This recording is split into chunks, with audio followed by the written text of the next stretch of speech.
What's going on, everybody? Hello. How's everybody doing? I'm good. How are you? I am doing well, doing well. It is humid outside. Francis, what's up, buddy? Well, I'm just sitting in Florida where you think it's hot there. It's a lot hotter here. I'm sure. It is very humid here, though. What more than normal, I would say. So, but it's all good. I mean, I guess it's better than being freezing cold, right? That's right. I know out in Colorado, they are expecting their first snow up in the peaks here in the next week or so. So, They probably had snow almost all year long there because my brother and sister and brother-in-law were out there a month or so ago and they had some snow. I don't know where they were, but it was somewhere. yeah, Ashley and I were out there hiking at the beginning of the month and up in like above 12,000 feet, like, and some of the hikes, there was definitely still snow. So pretty nuts. But it's a drastic difference too. It'll be like 40 degrees up there and 80, a couple Right. thousand feet down. So cool. Well, how's everybody feeling about the market? It's been a Anybody busy want summer. to, huh? Been a busy summer, I'll say that. Good. Cool. Well, I'm gonna just wait. It looks like there are a couple people still coming in, and then like one more minute maybe, and then I'll get rolling. As we know, agents are never on time. So, okay, let me just go ahead and share the slides here and get ready.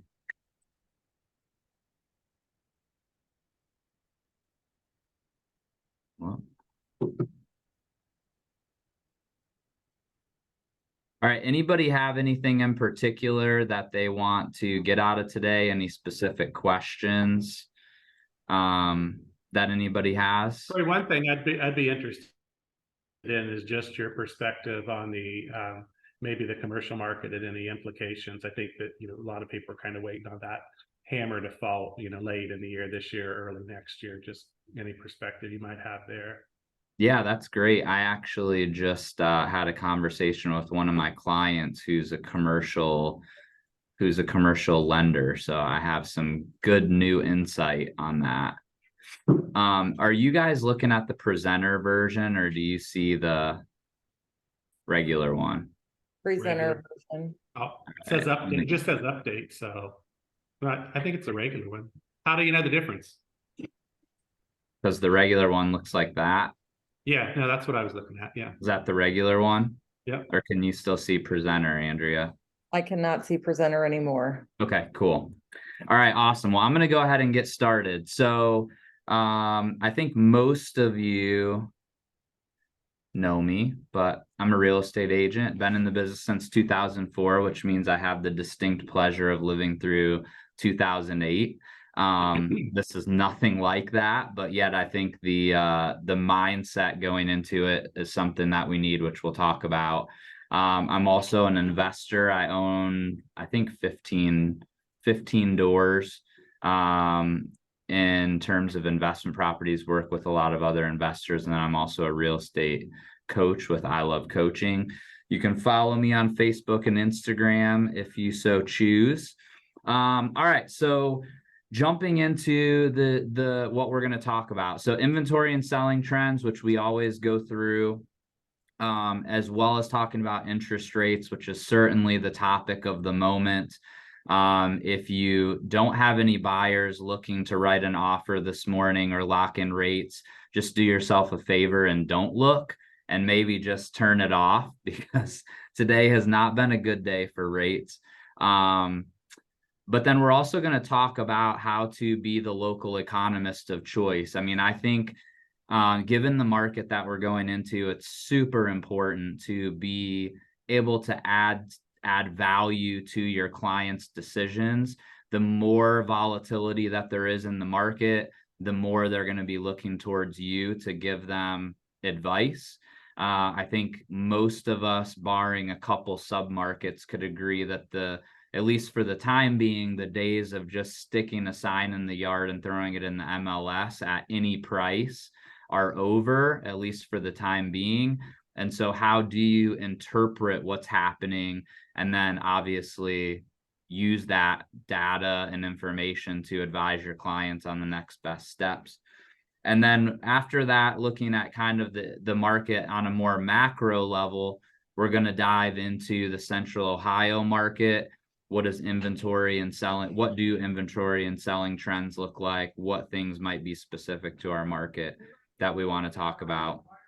All right, so I'm going to go ahead and jump right in. So active listings, this is again nationally, we're down about 6.4% year over year, which if you kind of look at if we look at the trends from last year, we see that inventory shot up from being super low at the beginning of the year in July. May, June, July shot up. We're just under that nationally. I know here in Central Ohio, we're quite a bit lower than last year, but nationally, we definitely have some markets that have taken some pretty big hits. And so you get that national kind of average, and we're not far off of last year from a national perspective.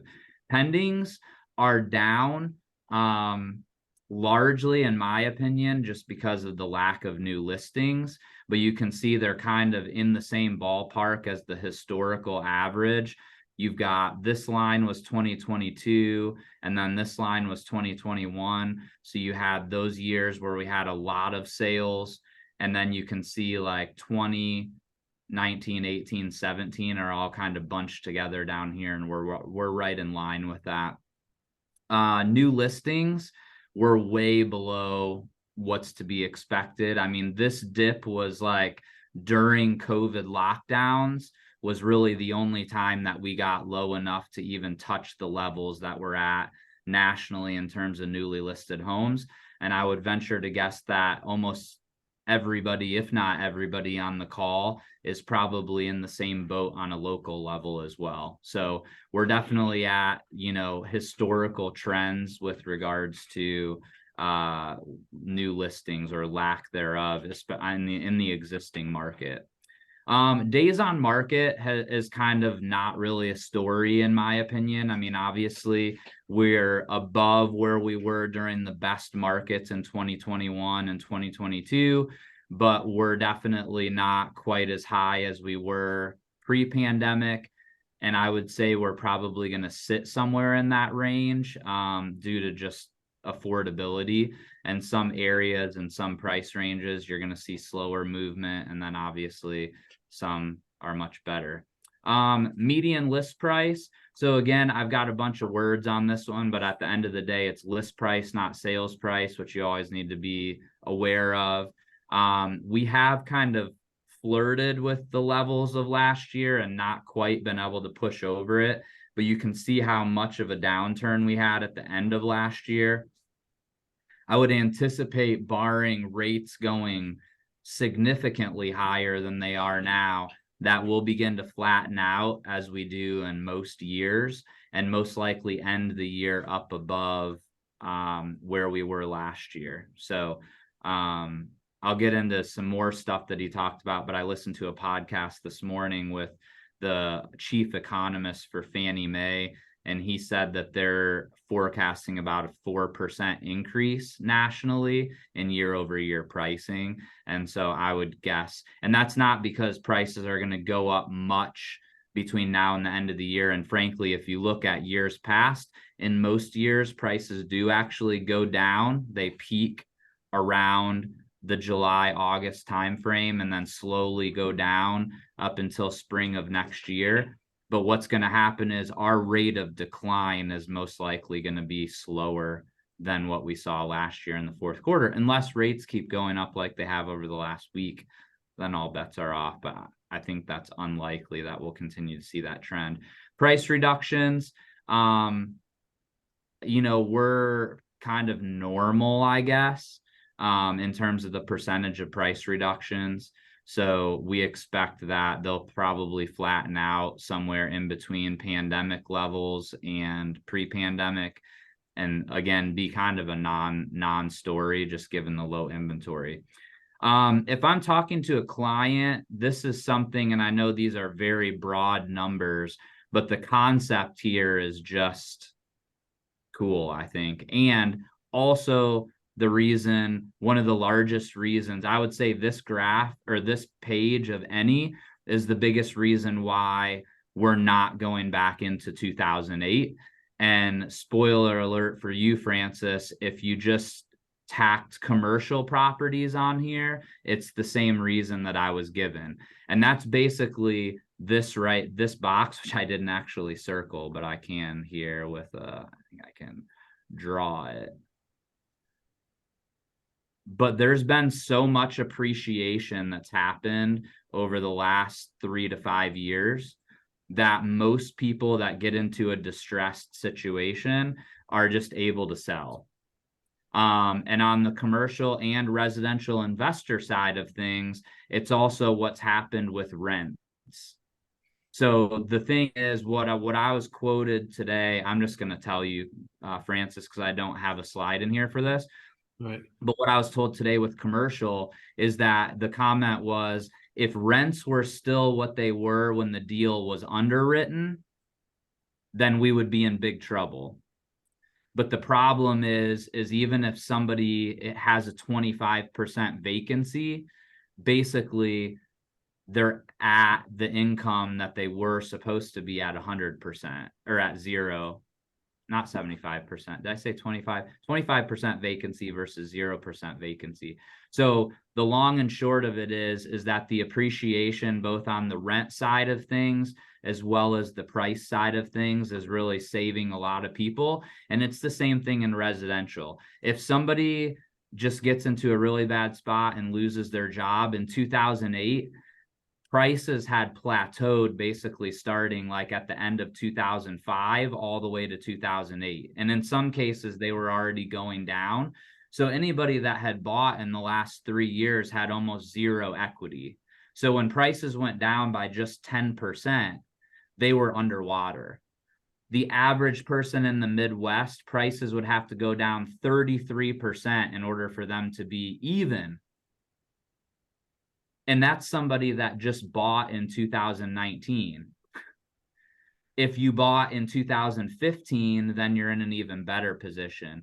In the West, again, seeing price declines in many areas in the West, but they're still up 41% from 2019 until now. So there's a small segment that's has a lot of risk exposure, but it's not really enough of the market to cause any kind of major issue. And then this is the biggest reason too why we're not seeing prices decline at all, and that is that just new listings are non-existent. Sellers are just not willing to give up their rate in order to move unless forced to by death, disease, divorce, or diapers. But the problem is, again, like my clients that I was talking to this morning, they're looking to move into a neighborhood where, because it's family oriented, and obviously those people are not going to be moving if they have kids. And they're just like nobody's making lateral moves or moving for a few hundred extra square feet. Not many people in this market. And as rates go higher and higher, that spread gets wider and wider between the rate that they have and the rate that they're going into, and it makes it even more difficult. So when we look at year over year, we're still a lot lower. So that's another thing which we just went over. And then prices still, though, across the country are still quite a bit higher. So even people that bought in 2021 are still sitting in a decent equity position, and could stomach or digest the closing costs, which is typically somewhere in that like 7 to 9% range of sales price, and still break even. But that's also assuming no down payment, right? Which we know there aren't really any no down payment. So most people are just not in a position where a little bit of pain from a pricing perspective would cause them to be forced to foreclose. Interest rates is definitely the story. I mean, there's just no doubt about it that interest rates are impacting buying decisions and selling decisions.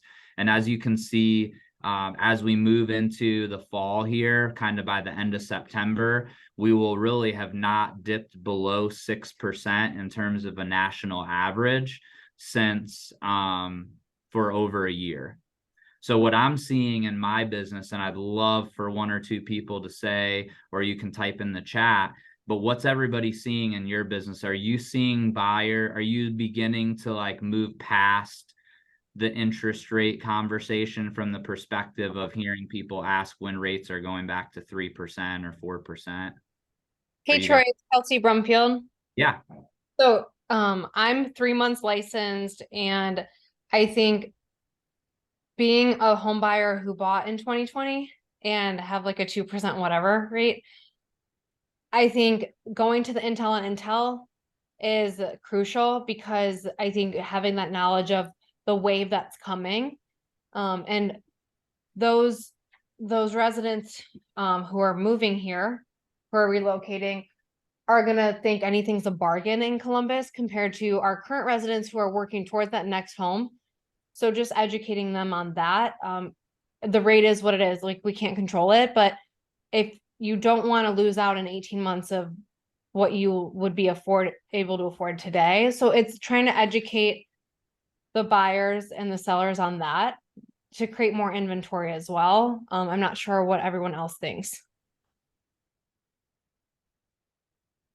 Anybody still having a lot of conversations around interest rate, or is that, I mean, obviously I think it's impossible.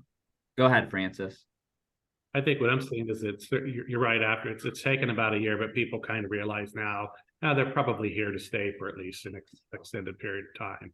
And I think the lenders that are out there that are offering the recast, within 5 years or 3 years or whatever the case is, I think people are feeling a little bit more comfortable with that. That being said, what I tell buyers today is, don't think that means your rates are going to go back down to 3 or 4%, even in 3 to 5 years. I mean, it might hover around 6 in my opinion, but I don't think we're going to see rates where they were before. And I think people need to see that. What I'm seeing is still there's a lot of cash in the market. I mean, I just had a closing last week, which is 570,000. They were going to finance, and we went all the way through, and then they decided to do cash at the last minute. Just kind of where rates are, and I have another client that went in contract last week too. Same thing. Now they're just putting a significant amount more down. So it seems like the buyers that are out there are buyers, buyers that have cash or have the ability to do those types of things. So that's giving them a little cushion, I think, from this real reality of what the rates, what a 7% rate does versus a 5% rate. Yeah, that's good. So yeah, I don't think that rates, I mean, I'm hopeful that rates are not going to stay as high as they are right now, but I do agree with you, Francis. I think 5.5% to 6.5% is probably a realistic kind of end range. I think historically the Fed likes them to be between 5 and 6%. If we're, sitting in a perfect spot from the Fed's perspective. And so I would anticipate that we probably end somewhere in there. And so I think they could definitely get better. There's going to be opportunities, like you said, to recast and refi. But at the end of the day, the 3 and 4% rates are probably gone. But the comment that the guy who was from Fannie Mae gave was also the low rates are enticing people who are thinking about moving to actually rent out their property, knowing that they're not going to be able to use to get that rate again. And so that's also another thing that's keeping inventory down. So Quentin, you had your hand raised.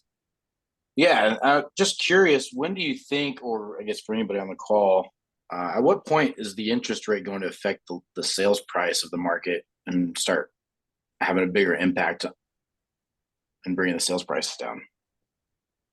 I don't think it really will until inventory increases. Agree, it's supply and demand, yeah. Yeah, that's the problem. I mean, here's what I've been seeing numbers wise in our local market. The demand is down about 15-ish%. But as you'll see, if you stick around for the local numbers, our inventory is down 25%. So the problem is that even though demand has decreased because of interest rates, supply has outpaced that decrease. And therefore, until supply is higher and demand is lower, you're not going to see any kind of pressure really on overall prices. Now, I think what we've already begun to see in our market is the fact that overpricing for location and condition it is an issue. So it depends on what what everybody's version of like value is relative. But one of the craziest things of the market of the last 2 or 3 years is the fact that the condition almost didn't matter. I mean, you might get 20 offers instead of 10 if the condition was great. But in many cases, you just weren't being impacted all that much by a lack of upgrades and things like that. That's going to be the biggest difference. I mean, the reality is a healthy market provides a discount to somebody who's willing to do work. And so I do think we'll begin to see some of those things level out. But I think the well-conditioned, well-priced properties are going to continue to sell quickly and probably have a slower rate of appreciation, but will still continue to appreciate slowly over the next couple of years. And then in Central Ohio, given Intel and all the other things and many other cities in the US that are experiencing growth, you'll really begin to see appreciation tick back up pretty quickly on the other side of whatever downturn however deep any recession or slowdown or whatever we want to call it happens here over the next 6 months. So I think, Troy, the point you made when we first started, though, about, and this plays into that, where the days of just sticking the sign in the yard are probably gone, maybe for a little while, and it's going to be that much more important for us to encourage and guide our clients into doing the little things that make really set a property apart. And a little bit of money could go a long ways in doing that. So I think there's a lot of value that we can add from that perspective. absolutely. Yeah. I mean, my opinion is I'm excited about this market because it actually requires skill. I think Warren Buffett's quote is about, you don't know who's swimming naked until the tide goes out. Like there's a lot of people that have been running around in the water, calling themselves professionals and going on Instagram and oh, I sold at 20% over list price as if it had anything to do with them. And now you're going to have to go in and provide value, give true advice. And if you're wrong, it's going to show. So, all right. So mortgage payments, again, I think you guys all know this. However, what I would say is that I've got 7% in here. And I mean, just had a conversation this morning with a lender. I mean, rates, he was quoting close to 7% for a VA with no points. And he said about 0.5% high, between 0.5% and a full percent higher than 10 days ago on rates. So just make sure that your buyers are aware. If you've been working with somebody for a little bit, I would highly recommend that before you go show them a bunch of houses, that you have them reach out to their lender and check payments, because payments definitely can change, especially if you're looking at any kind of higher price point. All right. So overall, like I've said, being the local economist of choice, in my opinion, is super important. That's why we're here, right? Because we want to learn and be better.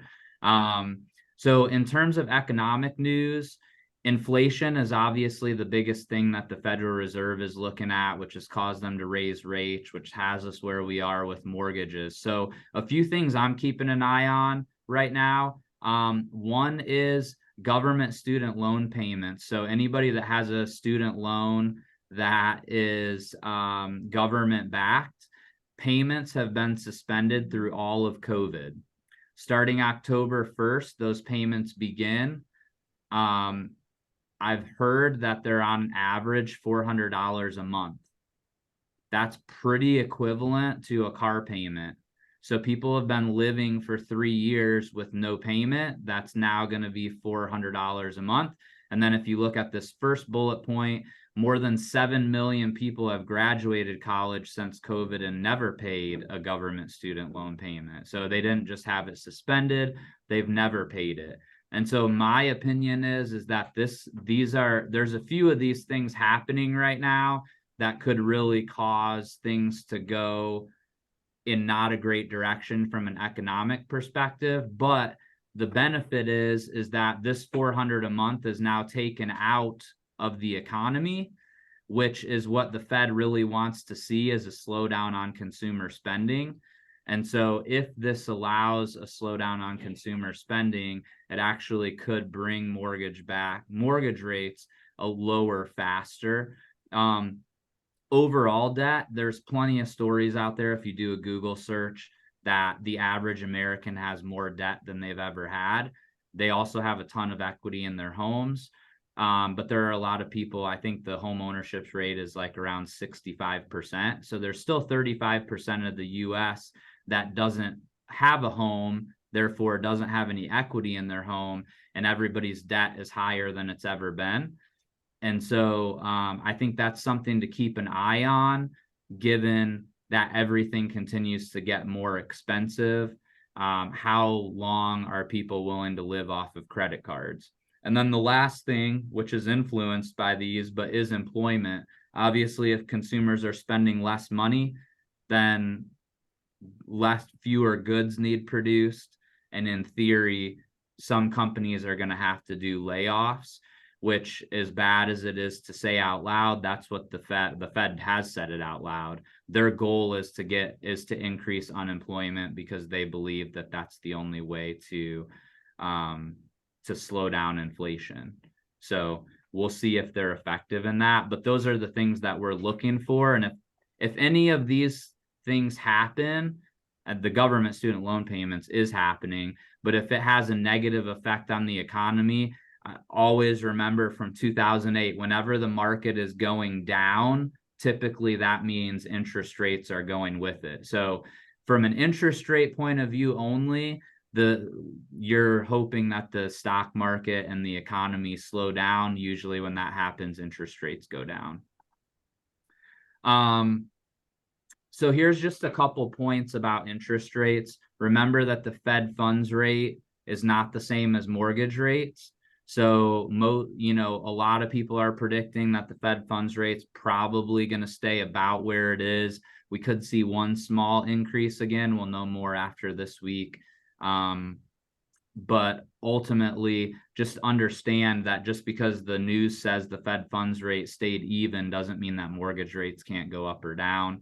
I believe, especially with rates now back in the mid 7s, that anybody on this call that hasn't taken the time to have a very in-depth conversation with at least one, if not 2 or 3 different lenders, and really understand what a point is, a buy down, an adjustable rate mortgage, who isn't constantly going out and looking for different ways that you can position your buyer to afford the house that they really want in spite of the interest rates, you're doing a great disservice to yourself and a great disservice to your clients. You guys have to understand how to help your clients through the interest rate conversation. Or if you don't, somebody else will, and you'll lose a client. Or your client will choose to not buy a house because you didn't get them in the right direction.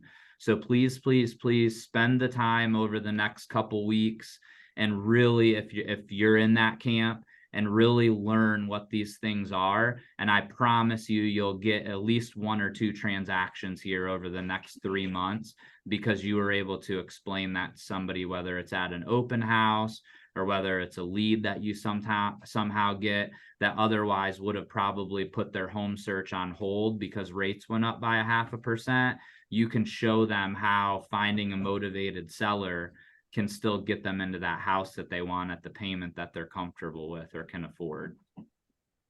So, all right, I've referenced this a couple different times, but this was something I haven't talked about yet. So I listened to, it's on the Bigger Pockets, if you've ever heard of them. It's an investor kind of based podcast. But earlier this year, they rolled out a kind of like a sister podcast called On the Market. And if you're not a data nerd like me, it may not be that exciting, but every week they have, or a couple times a week, they have guests on there, and they have some pretty good quality guests. One of them today was the chief economist for Fannie Mae, and they've won an award on having the most accurate predictions over a 3-year period for the housing market. And their prediction is that unemployment is actually going to stay pretty low, which is going to continue to create wage growth. And most likely that's the way that we're going to solve the affordability issue, is not by having real estate prices go down, but having what we're going to see the average wage kind of tick up, which will help buyers feel more comfortable with the higher prices.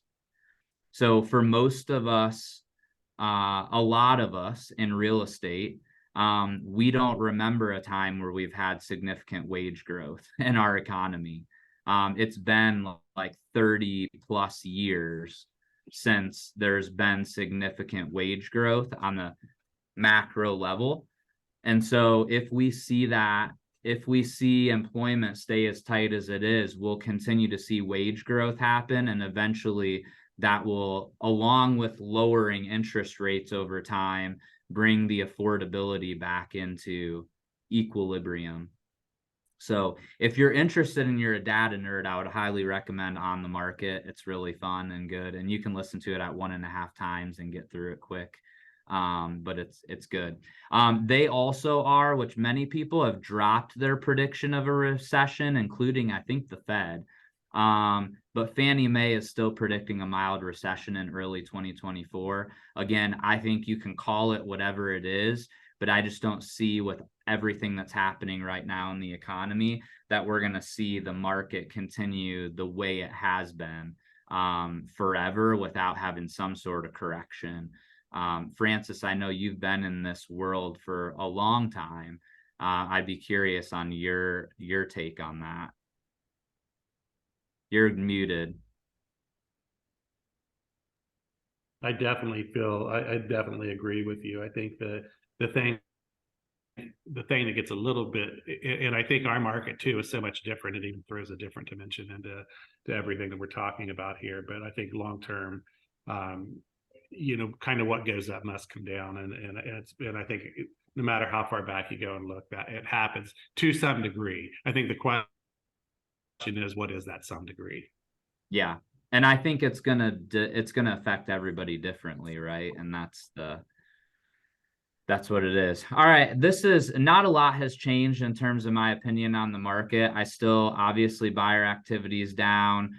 Target interest rate to reinvigorate buyers is probably in that 5.5% to 6% range.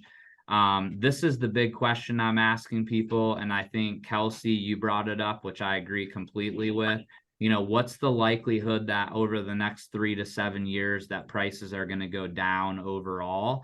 And if the answer is it's not very likely, then a buyer shouldn't be making a decision based on prices, because honestly, trying to time the market is almost impossible. So I do think the shorter the time horizon, the more risk.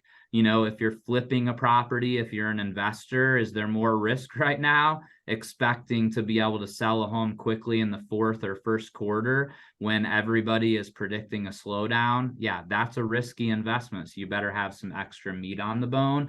But if you're moving into a property to live in, just as long as, to Francis's point, and Fannie Mae guy said it today on the podcast too, it's really, as long as you can afford the payment today, the worst case scenario is you still have the same payment, and the better and more likely scenario is that at some point over the next 24 to 36 months, you're going to be in a position to refi and lower your payment, but as long as you have a client who can afford the current payment, that's what's the dangerous thing about the 2-1 buy downs, is if you get somebody that's buying a house who can qualify for the payment but can't really afford it. Unfortunately, I think there are going to be some people that got into those a year ago that were being told that no question rates are going to come down, and they're going to be in a little bit of pain.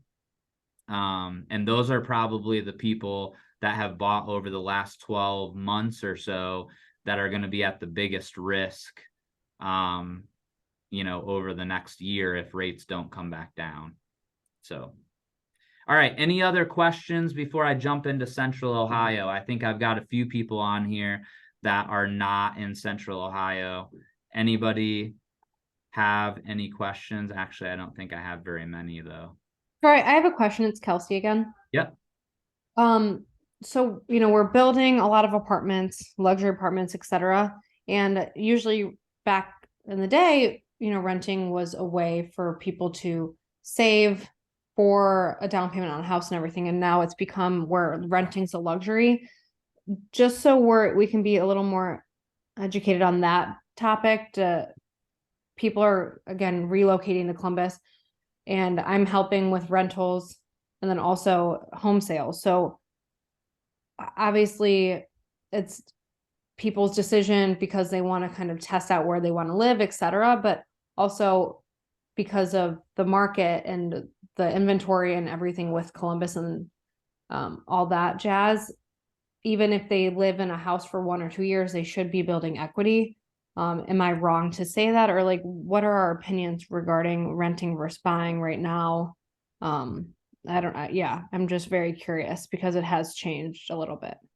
Yeah, I think the answer is, and not what anybody likes, but it depends. I think people that are extremely payment sensitive, especially first-time buyers that aren't transferring equity from the sale of a house, are in a position that we haven't seen very many times in Central Ohio, where renting is actually less expensive than buying in many cases.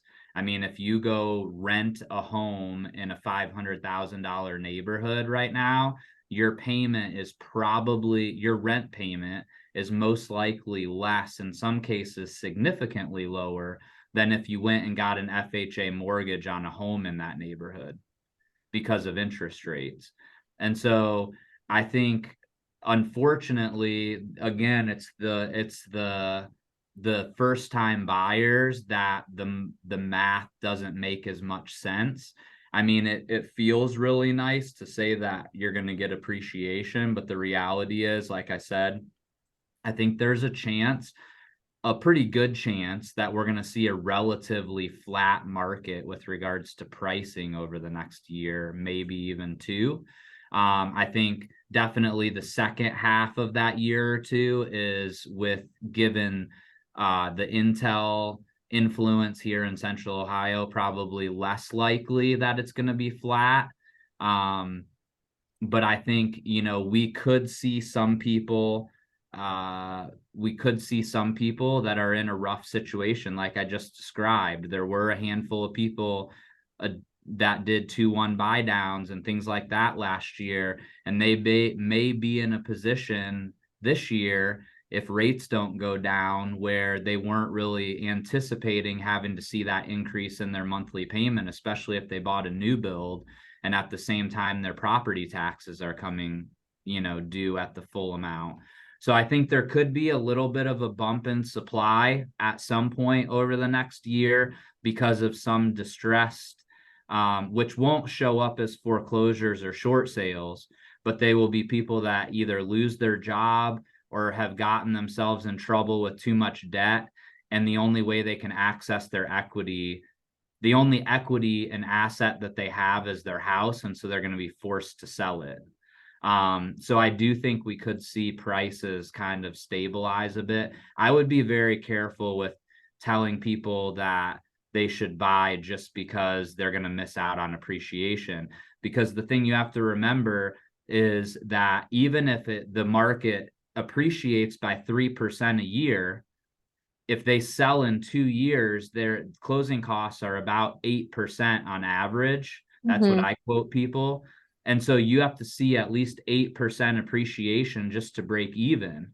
No, thank you. Yeah, so hopefully that makes sense. I'm sorry, guys. I love this stuff, so I had to get rambling. Feel free to interrupt me. And No, that was a great point. Thank you, Trey. okay, yep. But I think, again, what I tell people, 3 years or more, you should strongly look at buying. Because I think you're going to regret it if you rent for 3 or 4 years. You're not going to come out ahead in Central Ohio. So, all right, I know that first segment took a little bit longer, so I'm going to kind of run through this. So, local stats, active properties, like I said, were down in July, still below 3,000, 13% off of last year. Solds were down 15.6%. I'm sorry, solds were down 23.3%. New listings were down 15.6%. And then pendings are up, but I think that's due to new construction influence. But you can see that in July, we actually did go above back where active listings went, exceeded the number of solds in July, which had not happened since February. So that's something to keep an eye on. Last year, that didn't happen until September. So that really just means that we have more than 1 month of inventory, which isn't a huge deal, but just something to look at. In terms of the current month, so if we look at August, we're looking at new construction inventories up 38%. The new listings are up 90% compared to last year. And then solds across the board are up in new construction. That was another thing that the Fannie Mae economist said. He said that really we're depending a lot on builders to bring us out of the supply problem that we have.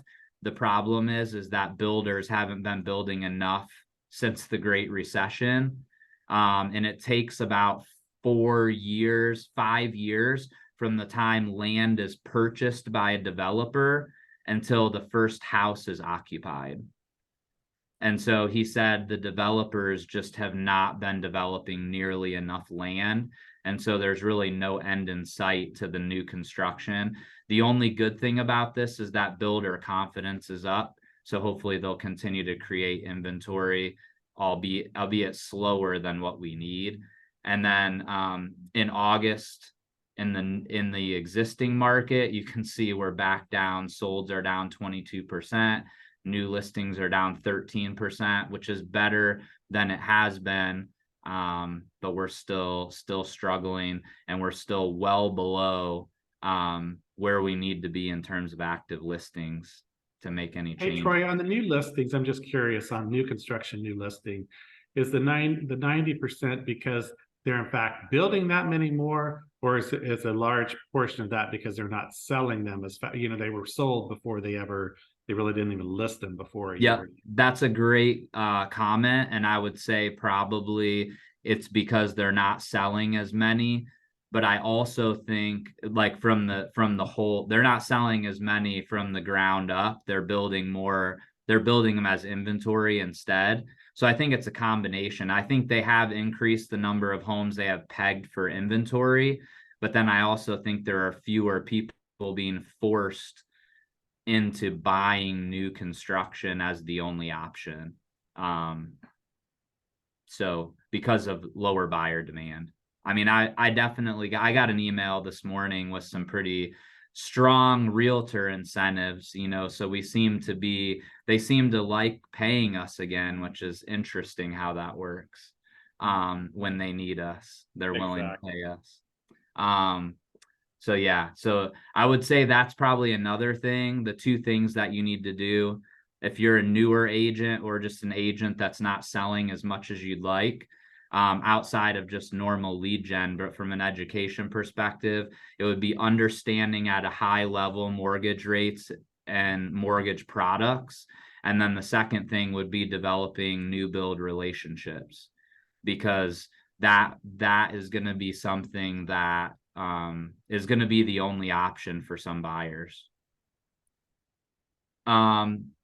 This is just looking at, actually, I think we have this is August. Sorry, we didn't change this. This is August to July to August in terms of the first 20 days.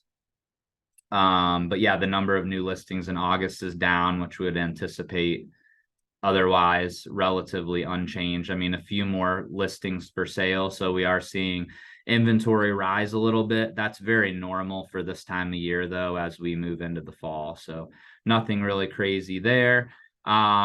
We do still see the average sales price to original list price at 100, which is 100%, which is just mind blowing.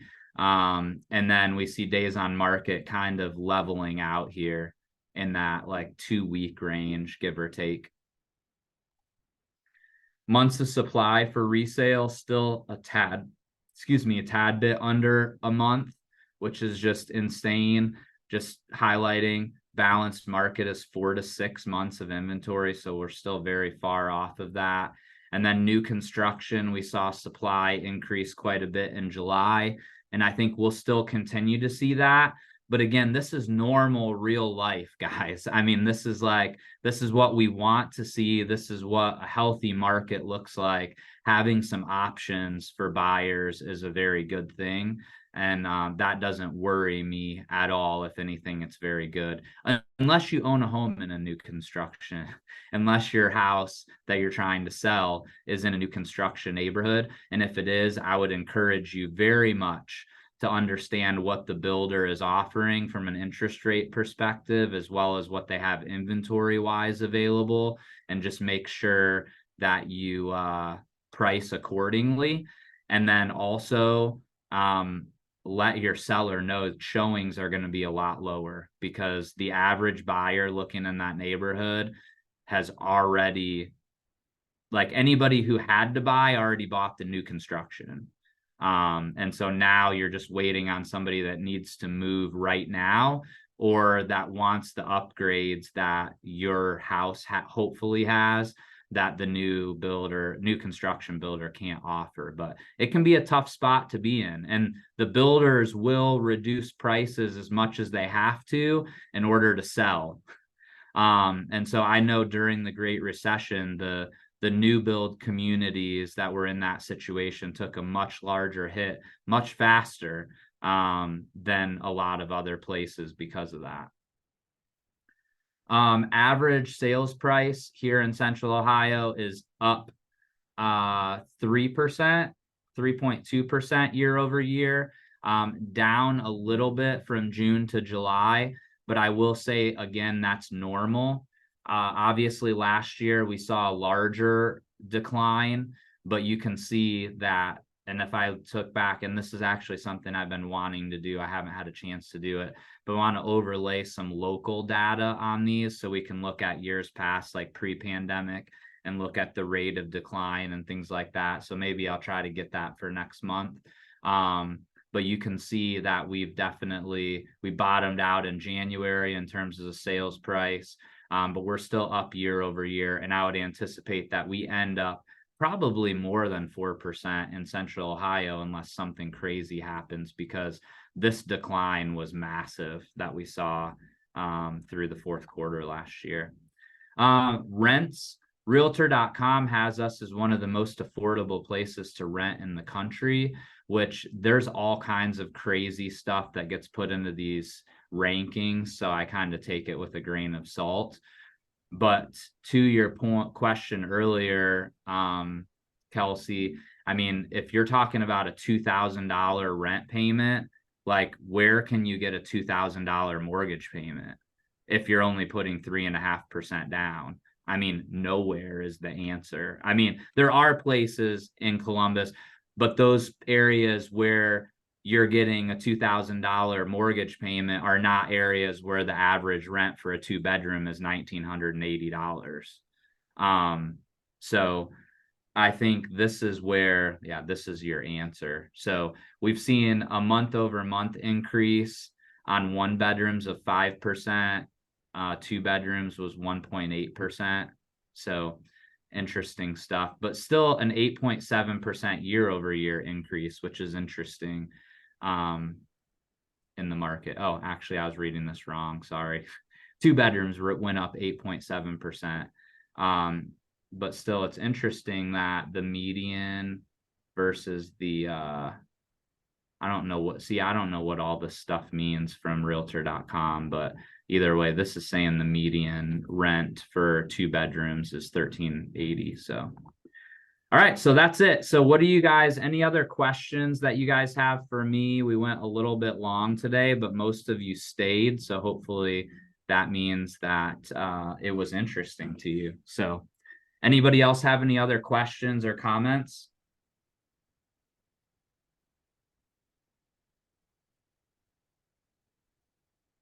No, Kelsey, thanks so much for your for participating.